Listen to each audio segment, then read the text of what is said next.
Support comes from the Missouri Forest Products Association. Missouri produces wood pallets, railroad ties, white oak barrels, hardwood floors, and more.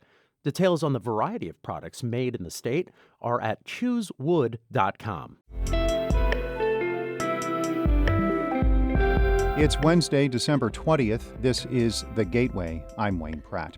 The changing climate has communities throughout the Midwest dealing with extreme weather more regularly, pushing some infrastructure past its breaking point. About 100 years ago, somebody buried a natural creek and turned it into a storm sewer, and it wasn't keeping up anymore. Coming up, St. Louis Public Radio's Eric Schmid examines how one community is responding and how others along the Mississippi River can follow.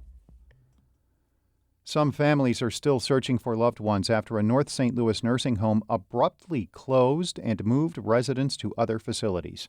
St. Louis Public Radio's Sarah Fenton reports former employees at Northview Village on North Kings Highway say workers moved about 175 residents overnight Friday. Former nursing home employees who belong to the Service Employees International Union say facility administrators told them Friday afternoon they would not receive their paychecks that day, citing only payroll issues.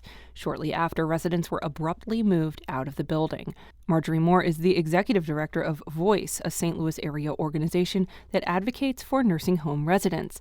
She says such a sudden closure is unprecedented, and the organization is still working to connect people with loved ones.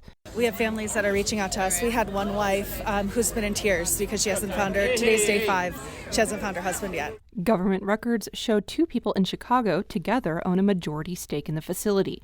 They could not be reached for comment. I'm Sarah Fenton, St. Louis Public Radio. The Missouri Supreme Court has struck down a law targeting homeless people by criminalizing sleeping on state-owned land. The court's ruling is a reversal of a Cole County judge's decision. Missouri lawmakers passed the wide-ranging legislation during the 2022 legislative session. It makes sleeping on public land a Class C misdemeanor. The High Court heard arguments in September on whether the law was constitutional. The lawyer for a South St. Louis bar is asking for an independent investigation after a police vehicle crashed into the business and the co-owner was arrested. Bar PM's Chad Morris has been released from the City Justice Center, and an assault charge has been reduced from a felony to a misdemeanor. Authorities allege he struck an officer. Morris spoke to reporters with bruises on his face, saying he's glad to be out of jail. It's been an emotional time, but I'm happy for the support and to be out, and couldn't come better on my husband's birthday, so I want to just go home. Portions of a video from a bystander do not show Morris hitting an officer. Police say the department's accident review board is looking into the crash. Poison control officials in Missouri are reporting a spike in calls from people taking Ozempic and a similar drug for diabetes and weight loss. Sam Zeff reports. Poison control centers and emergency departments have reported an increase in calls related to the drug semaglutide. It's used in Ozempic, which comes in an easy-to-use injection pen. Dr. Joanna Finkel, a weight loss specialist at KU Hospital, says a slightly different version of semaglutide is used for weight loss, and that's where most of the problems are. Patients are receiving the medication in vials for them to take home and administer weekly. So if you have to draw it up with a syringe, that's where you can make a mistake. Missouri Poison Control says through the end of November, it's gotten almost 60 semaglutide calls, double from last year. Those numbers are reflected nationwide. I'm Sam Zeff. Half the counties in Illinois are reporting elevated numbers of COVID-19 hospitalizations. State Department of Public Health Chief Medical Officer Artie Barnes says there are also more flu and RSV cases. It seems like we are seeing slightly more hospitalizations than we did last year at around the same time. We are seeing a health system, though, that is better capable and better suited in dealing with that strain. Barnes recommends people in high-risk groups get vaccinated for flu and COVID and get an RSV vaccine if they are pregnant or over 60. Planned Parenthood of Illinois has opened a new health center in Carbondale, which becomes its southernmost clinic in the state. Mawa Iqbal has more. The 11,000-square-foot clinic offers abortion services, HIV treatment, and gender-affirming care, as well as birth control and cancer screenings. Planned Parenthood of Illinois CEO Jennifer Welch says Carbondale was a prime location for patients coming from out of state. We looked at highways, and we looked at trains, and we looked at population centers. So we really wanted to make it the most accessible. The reproductive health facility is the third to recently open in Carbondale, following clinics operated by medical providers from Tennessee and Texas. I'm Mawa Iqbal. The Arch has a new look thanks to a $1 million lighting upgrade from the nonprofit Gateway Foundation. As St. Louis Public Radio's Jeremy Goodwin reports, the new system is more energy efficient and less harmful to migrating birds. The LED lights use 60% less energy. Similar ones are used at newer sports stadiums, but those structures are much simpler to work with, says Jeremy Sweat, superintendent of Gateway Arch National Park. Those are typically flat surfaces. They're fairly straightforward to light. It's pretty hard to light a stainless steel curved object, so it's always been a challenge to try to figure out a lighting solution that would light it consistently and to light it well. The more precise controls will send less light shooting into the sky around the monument, something that can be dangerously disorienting to birds traveling a key migratory path. Lights will turn on each evening with a 30-second sequence. Illumination begins at ground level on each end of the arch, traveling up until both sides are joined at the top. I'm Jeremy Goodwin, St. Louis Public Radio.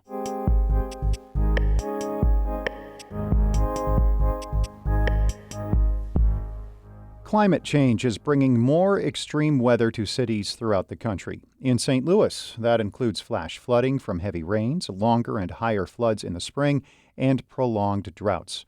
St. Louis Public Radio's Eric Schmidt reports on how cities along the Mississippi River are turning to each other for solutions. Birds chatter in the trees above the River de Pere Greenway in the southern part of St. Louis.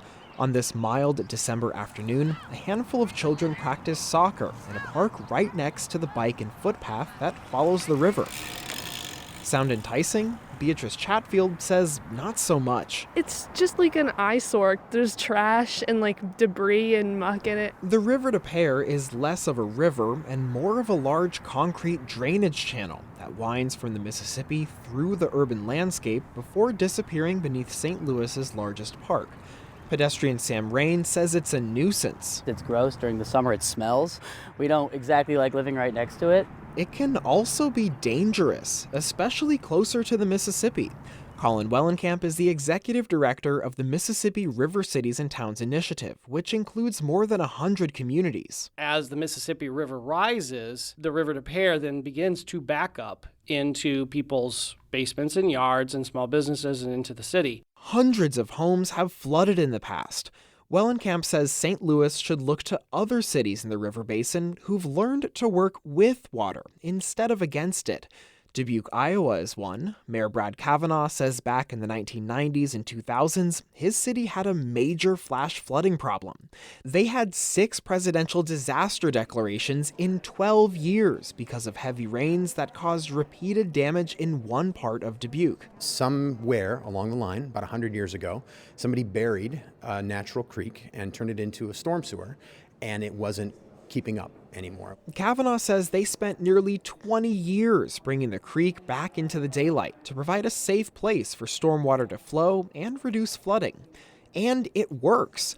Kavanaugh says they renatured the Bee Branch Creek, planted trees, grass, and native plants, which has helped Dubuque avoid millions of dollars in damages when there's heavy rain. He visited St. Louis's City Hall to share how the region can replicate this success and make something that's more than just an ugly drainage ditch. People don't say that about the Bee Branch. It is a linear park. It's one of the most beautiful parks we have in the city.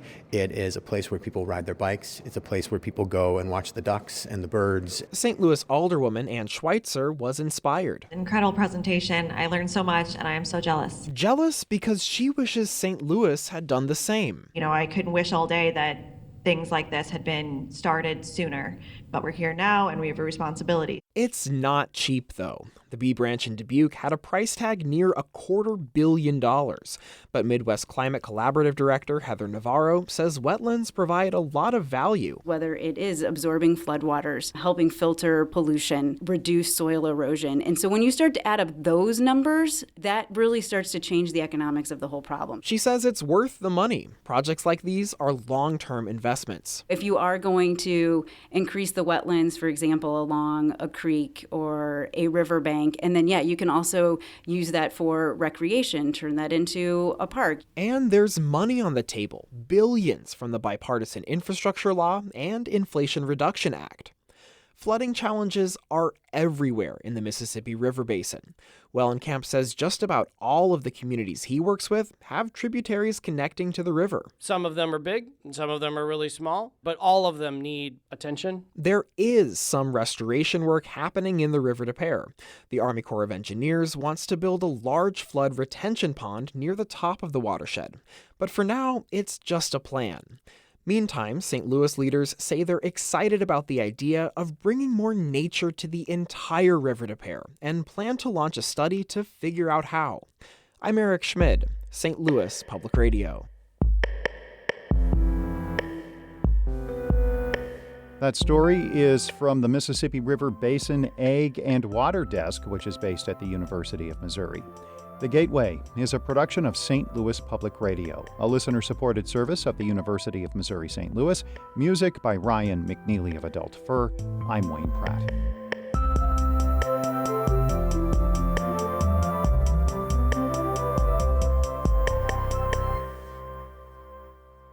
Support comes from the Missouri Forest Products Association, committed to conservation and careful management of the state's forests to make them more resilient and better habitats for wildlife. ChooseWood.com.